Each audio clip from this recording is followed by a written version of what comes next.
la foi qui me fait vivre. La résurrection particulière, le 25 juin. L'immortalité par le Christ. Et plusieurs de ceux qui dorment dans la poussière de la terre se réveilleront, les uns pour la vie éternelle, les autres pour la honte et le mépris éternel. Daniel 12, verset 2.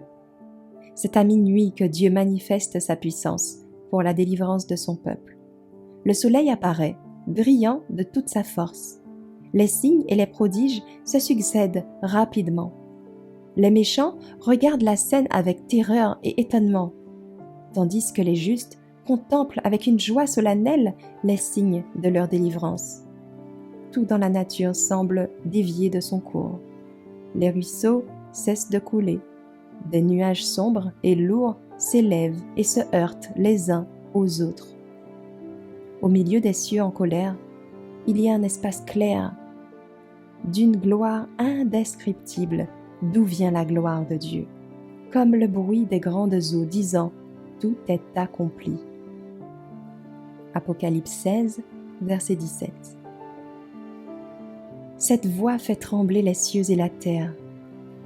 Il y a un puissant tremblement de terre, tel qu'il n'y en a pas eu depuis que les hommes sont sur la terre. Un tremblement de terre aussi puissant et aussi grand. Apocalypse 16, verset 18. La terre se soulève et se gonfle comme les vagues de la mer. Sur la surface se brise.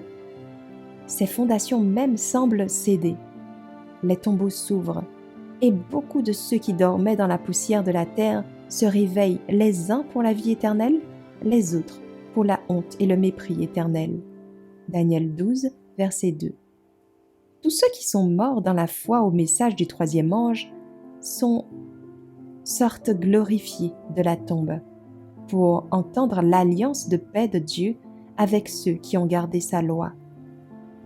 Ceux qui sont morts dans la foi au message du troisième ange, en gardant le sabbat, sortent de leur lit poussiéreux.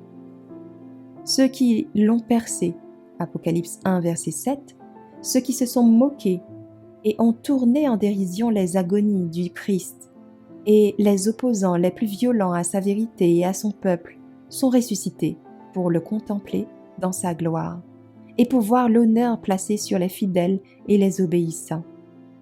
La voix de Dieu se fait entendre du ciel, déclarant le jour et l'heure de sa venue, et délivrant l'alliance éternelle à son peuple. Et lorsque la bénédiction est prononcée sur ceux qui ont honoré Dieu en gardant son sabbat saint, on entend un puissant cri de victoire.